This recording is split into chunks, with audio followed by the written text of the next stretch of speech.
The war began in 9/11. No, the war began before that. I would say the war began in Korea. Really? World War II was the last war that the West fought to win. True. Definitely. By Korea, they had given up. Truman, I won't go so far as to say he was a traitor, but he gave up the war. He refused to win. And since then, the West has refused to win a war. And Possibly because of global money, possibly because of the atomic It's a bomb. different issue. at a time, No, the It's more issue. Uri Milstein. Okay. at a time when only the United States had the atomic bomb in an active way, they could have won Korea. And there wouldn't have been a war. The same way in 1967, Russia stopped Israel by severe threats. They could have easily conquered Damascus and Cairo. They were threatened with total destruction. That's why they stopped. 1956 too. 56, Eisenhower made them go Yeah, back. and the Russians. And צריך להתקרב אליו באיזשהו אופן? אליו? אליו. אליו. תודה, מיסטר במאי. so, and you had a lot of little wars along the way. Vietnam was not lost on the battlefield, it was lost politically. And 1973, 1981, the first Lebanon War, the second Lebanon War, this war that we just had now, were lost by the political echelon which said we refuse to win a war. And Where does this vast arsenal of historic information, when it seems to me, or self-evidently, this is not what you deal with day in, day out? And maybe yes. you have to know everything. I could build a computer for you if I need to. You know, I would be honored to be the first user of the computer, because there would be more information and knowledge and understanding and insight than any computer I've ever seen. I believe now. I would just buy the parts and put it together, but I think you have to know how to do everything. I can spin tzitzit. Weaving is a little bit weak. I can sew a little bit if necessary. Where is the learned rabbi domiciled? What? Where is the learned rabbi domiciled? Right here in Jerusalem. Really? Yeah. In the Jewish quarter? Yeah. We are the last house on the Jewish quarter. Which means that you also have some historic association with the building itself. Our building is actually a new building. Uh-huh. We are on top of the Cardo. Okay. That's a pretty swish place. Do you run seminars? Are you invited formally to speak in certain places? For 6 years we had a museum. The centerpiece was a model of the temple of the future according to Ezekiel. And it still exists? No, the model exists, the museum does not Where is exist. the museum? Where's the model? The model is now owned by the Temple Institute, but they don't display it. Why? Is it too inflammatory? They want to rebuild the second temple according to Herod. In other words, all the photo montage pictures and images we have of the temple to come are in fact the temple as was. Well, if you come to my house, I'll give you one with the future temple. Bring me your card and I'll come tomorrow with it. Card I don't have, but you can take the address if you like. Are you serious? You're very kind. Not Friday though, Friday we're very busy. David, if it's not difficult, their code is detailed. Hang on. I want to tell you that usually when I bring people to Jerusalem, there is an unofficial my field is surveying, which is why I'm interested in seeing this particular model. Who do I ask for? Where do I go? יכול להיות שזה יותר חדשה, אני לא יכול לדלג. My phone number is 02-628-9443. And the address is Kaban 13.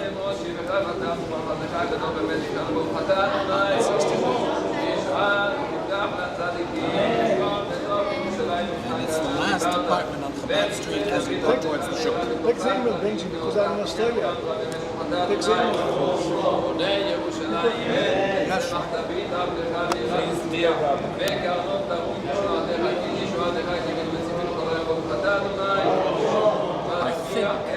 I think I might have a place to display them all without the folks of the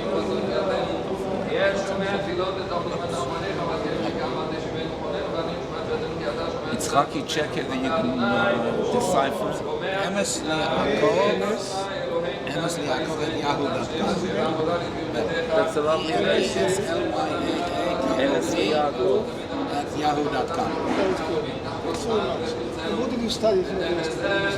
I started at Brandeis University and then I went to Yeshiva University. Brandeis University and then Yeshiva University. Brandeis.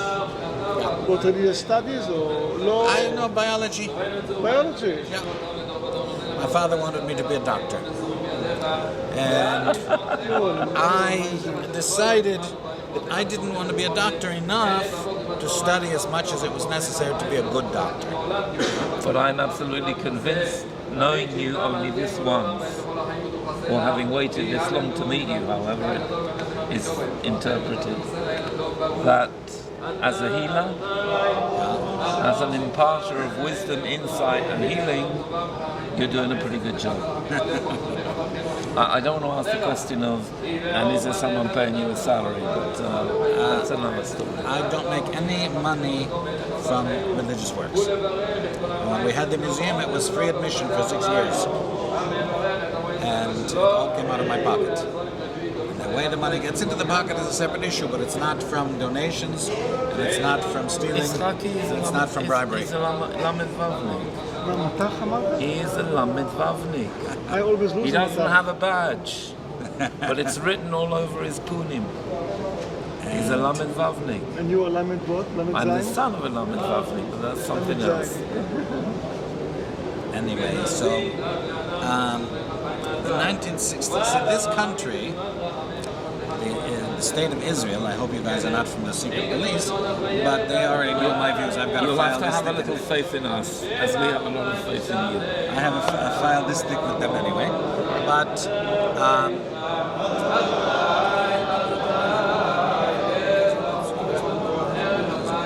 He's praying while talking to us, so joining the press around him. in the 1940s, there were 3 underground military organizations.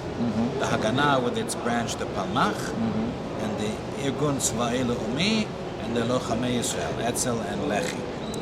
And the Haganah people were hand in glove with the English.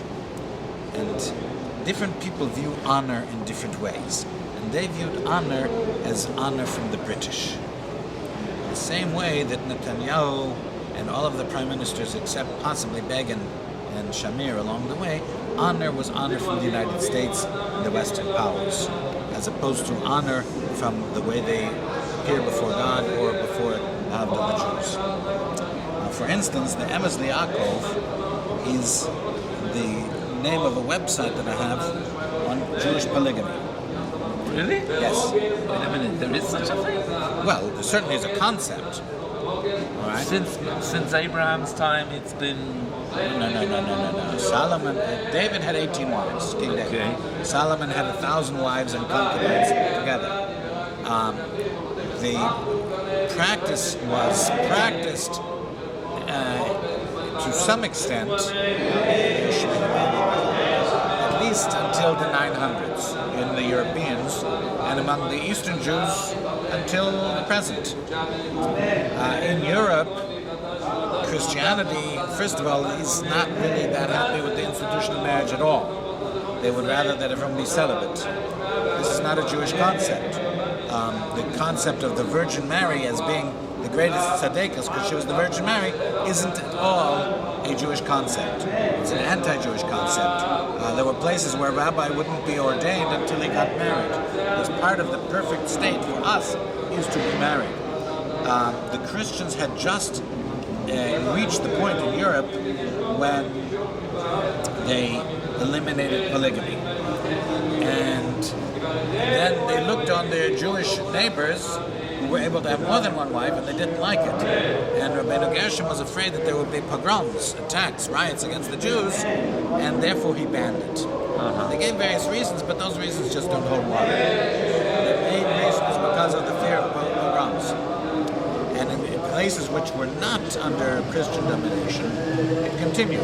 Now, the state of Israel passed a law which banned polygamy for everybody, including those who had continually had it up until then, and punishes it by 5 years in jail because they don't want to be embarrassed when they look at the West. The West says that's primitive, it's it's Eastern and so on, and they wanted to be Western and appear modern for the British or the Europeans. I would like to ask you a question of place. As I said, that's actually the Jesus. The last time that I came here with visitors from abroad, I stayed way to the back of the piazza. And I swear blind that in the experience of bringing these people in, which I was extremely irate, I was in a storm inside. I felt the Shekhinah. Since that time and since I've calmed down quite a bit, since then, what do you feel about this whole phenomenon? I mean, how do you pass it on? How do you explain it? The business of the divine presence never having left the wall. This is, well, it's, you see, the wall is kind of a replacement concept. Of course. What's really important is what's on the other side of the wall. Of course. Now, Got it? in 1993, I was here with my family on a visit from America. And we rented an apartment in the Old City. And my oldest daughter was graduating high school and planning to spend a year in one of the girls' schools in Ulpana. Well, a seminar, but in Can you Jerusalem. speak a bit Yeah. higher? So we were staying in the Old City for 2 weeks, and now I'm going with my daughter by cab to visit seminars, girls' schools in Bayit Vegan. At that time they were all in Bayit Vegan, now they're in Har Nof. And as the cab is approaching Bayit Vegan, my daughter said to me, "What city are we in?" And I said, "Jerusalem." And she said, "No, this is not Jerusalem." She was able to feel the difference in the holiness between the Old City where we were staying and Bayit Vegan, which is for us a suburb. Now, as you get closer and closer to the center of the world is the rock in the Dome of the Rock. Now, I'll tell you a story. There was a rabbi named Rabbi Galinkin, and he told 2 stories. He was in a cab in New York, and he was speaking to another Israeli in Hebrew, and the cab driver asked, "Where are you from?" And he said, "Jerusalem, in Israel." And the cab driver asked him, "How many people are there in Jerusalem?" And he said, 500,000. How many people in Israel? 5 million. And the cab driver said, "You're a liar." He said, "What do you mean?" He said, "I'm from Jakarta. There are 20 million people in Jakarta. There are 120 million people in Indonesia. And you never read about them in the newspaper. Here, every day, Jerusalem, Israel, Israel, Jerusalem. It can't be there are only 5 million people in the whole country." When Yitzhak Rabin died, and I was not a fan of his not before he died and not after he died. When he died, more heads of state came to his funeral than went to the funeral of the Emperor of Japan, who died approximately at the same time. Not because he was a great man, but because he represented the revived state of the Jews. And I'm not a big fan of this state either. I'm not, standing there demonstrating with the Iranians, but well, we think it's going away soon. But neither here nor there. The point is that the world recognizes that this is where it's at. How many, what do they call those, collateral casualties were there in Chechnya and all those other little skirmishes around the world? How much are people destroying the Kurds and so on? And nobody really cares. And here we declare we're going to build 100 houses. And all of a sudden the whole world is interested. Why? Did anyone ask if you could build in Surrey or in Suffolk or in Potomac, Maryland? Did anyone ask about all the places that were stolen from the American Indians? No. This is where it matters. Right here, this is the center of the world. This is the center of the world's attention. Now, as we get from Bayit Vegan, we come into the walled city. And not all of the walled city is the original holy city. From the south, it extends beyond the walls. In this direction, when you get to the road that comes from Jaffa Gate, that's the original wall from the first temple period. Beyond that, we'll call it stage 2, maybe it's stage 3 already. And then you come to the wall of by Damascus Gate, and that was already the second wall. And then you have a third wall, which is farther on.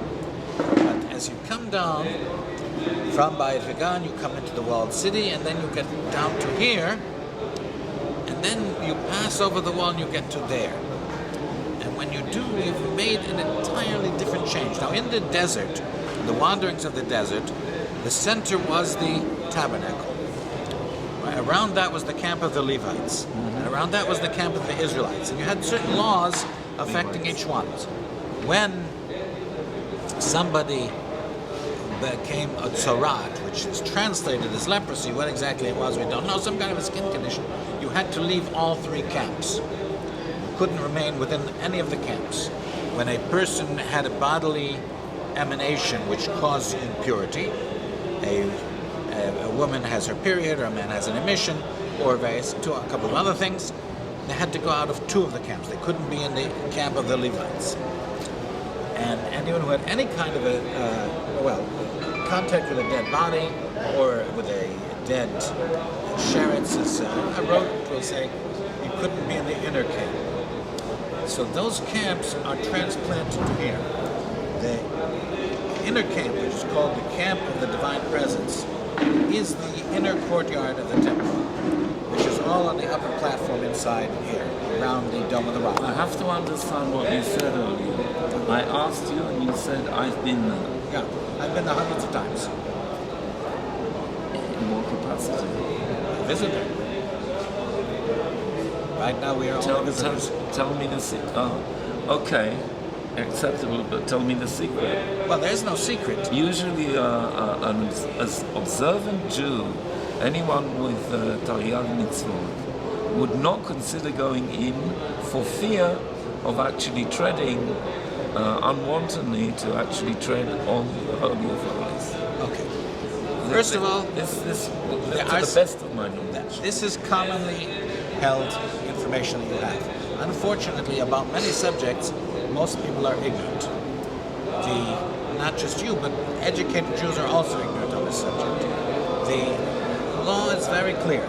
Even at the time when the temple is standing, someone who had contact with a dead body in any way, shape, or form, meaning even in the same room with the dead body, is a impurity of a dead body, which can only be removed by the ceremony of the ashes of the red heifer, which we don't have presently.